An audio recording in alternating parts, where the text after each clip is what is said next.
Anne Goldberg today, who is one of Vancouver's great artists who primarily works oil on canvas in a hyper-realistic way. And we are going to include some of her very cool pieces in this video. Anne, welcome. Oh, thank you so much. So lovely to see you too. Anne's been a big follower of all our interviews. She's the first one to say she likes it. Yes, they are so good. You guys are amazing. Oh, that's nice. Thank you so much. So describe what hyper-realistic painting is. Well, I can kind of get technical or not. Basically, there was something that was called realism or photorealism, and that was kind of based on photographs, but that was done kind of before digital imagery. And so hyperrealism kind of came about when there was digital cameras. And so if you were to look at the difference between like just a realism or photorealism and then over to hyperrealism, you just see things get more and more exact and more precise because the pixels get, more exact and more bigger kind of thing. And so that's kind of where hyperrealism came out. And then there's like a philosophy that also followed along by a guy named Jean Baudrillard, who is a French philosopher. And that kind of that has to do with things stopping in time and kind of actually not being real in a way, because no motion stops in time. So, but you can get really deep into it, but I'll save you from that. Yeah, so that's what I do. Very cool. How are you promoting and creating work while you're in this new environment? Well, my studio is at home. That's behind me, as you can see. And so the way I paint and such hasn't really changed. During the lockdown, I was just spending a lot more time here painting and getting a lot more done, which was really great. But in the past, I used to travel a lot. My husband has a software company, and he was traveling like 3 out of 4 weeks kind of thing. And I would tag along, and so I would get a lot of inspiration from that and imagery. And so now kind of my imagery is coming kind of more locally, and so I will take images in the house, everyday objects, that kind of thing, as opposed to traveling and finding things remotely. And so it's been a bit more internal, finding images. And in terms of inspiration, again, I would find inspiration in my travels. And so now, again, it's more local. I listen to the radio or podcasts or, whatever kind of current cultural info comes my way. That's kind of how that's happening. But like if I think about the show I'm working on now, I was in New York and I got very inspired there. So some of the images that I saw in New York kind of appear in a way in this coming show.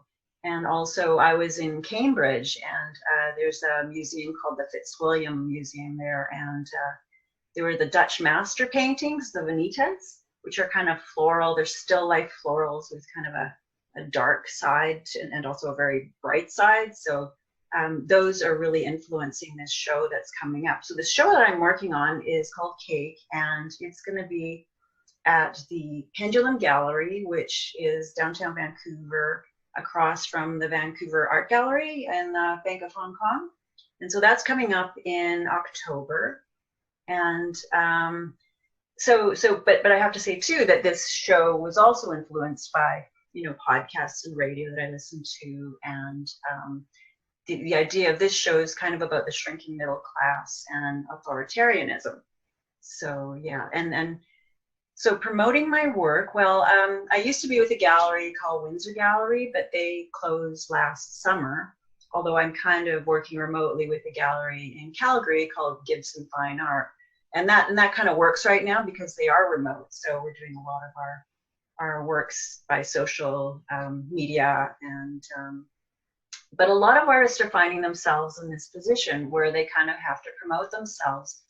Vancouver is a bit of a tough market. You have to sell a lot of art to pay rent, and so a lot of galleries are finding themselves in a difficult position. And so, but I found Instagram a really great place to kind of connect and promote my art. And I'm actually putting another proposal together for a group show at the Pendulum Gallery.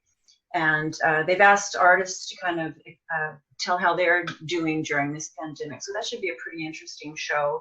And that will either happen or it will be online, depending on where we are finding ourselves at this time. It's interesting that you get inspiration from a podcast.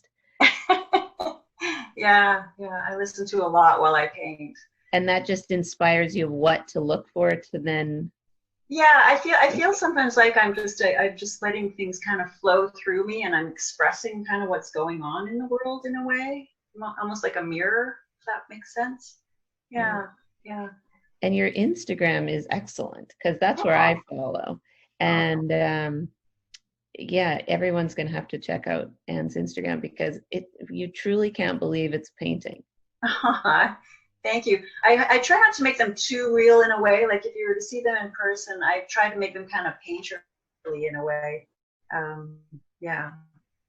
So abstract expressionism and hyperrealism coming together. Which don't usually go together. No, they don't. Right now, I'm working on this cake show, and it's kind of a floral theme, as I mentioned. And so I'm painting a lot of flowers, and I'm finding that I'm kind of really enjoying painting the flowers, and I'm feeling a little closer to nature.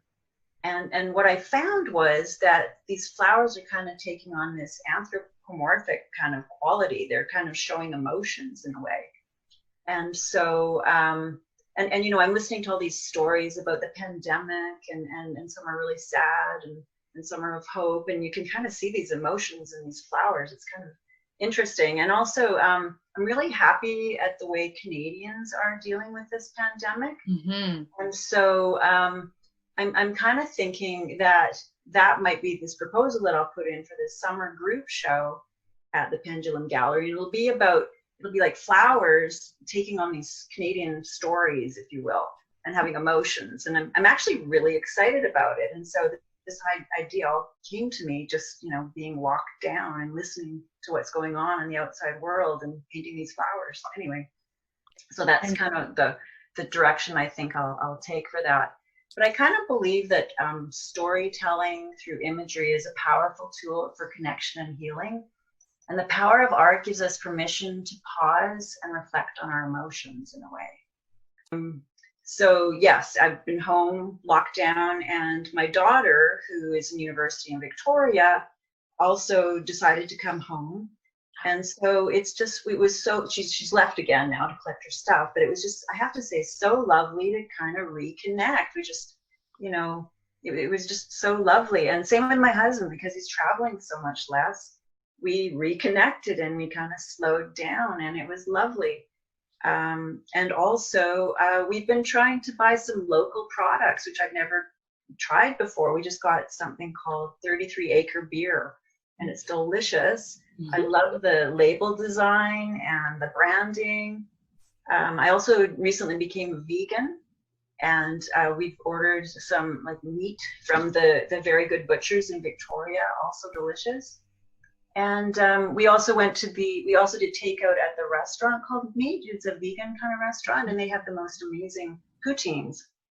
And then the other thing is we had to let our cleaning lady go, so I've been cleaning a lot, finding dirt in places I never would have expected to find dirt, cleaning closets, and also using parts of our house that we hadn't really used before and kind of fixing them up.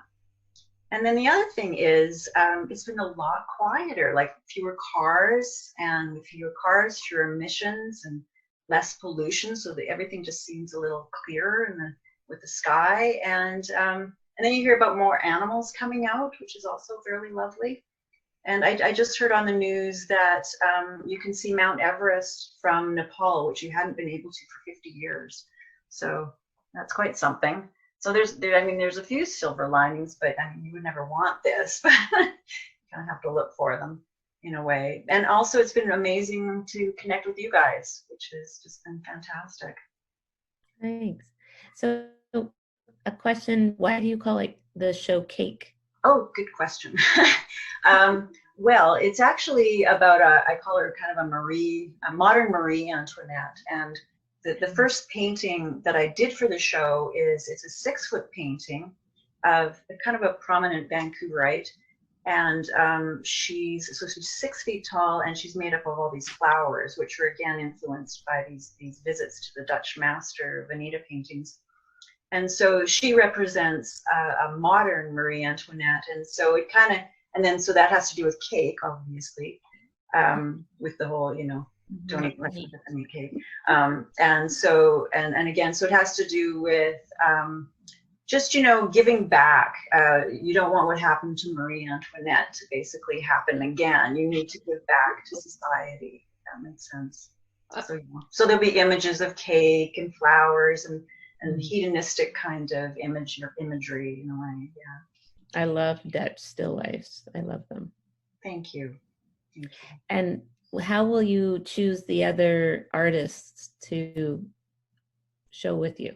Oh, my show is by myself. It's my show is in October, but the Pendulum Gallery is having a group show in the summer, and you make proposals to that gallery and they choose. I have nothing to do with choices. I don't even know if I'll be chosen. You should do one of Bonnie Henry covered in flowers. Oh my God, that would be perfect. Yes, she's a saint. I love her. And eating cake and her necklace and her shoes. Yes, I love